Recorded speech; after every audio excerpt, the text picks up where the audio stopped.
Welcome back to 8482 Media. Today I'm going to quickly show you guys how to add text and edit it on your timeline. So what you're going to want to do is go to the effects control panel by clicking up here, and then we're going to go down to titles. We're going to go down to titles, and then right here you can see either text or text plus. Text plus is going to be for another video, but for now we're just going to use text. We're going to click and drag it over onto the specific area we want our timeline to be in. And then you can also kind of edit how long you want the text to be. So let's say you want the text to be all over this clip or just this clip right here, you can do that. So to actually edit the text, you're going to want to click on it and then open up Inspector. And now you're going to find your basic settings right here.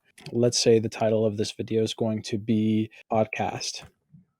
Now, you can add any text you want for the text effect, and then you can also do the formatting, the font face, the color of the text. So let's say I want orange, so it's going to be orange, and size, tracking, and line spacing. So if this was helpful in any way, please leave a like down below. If you have any questions, comment down below. Thank you guys for watching and have a great day.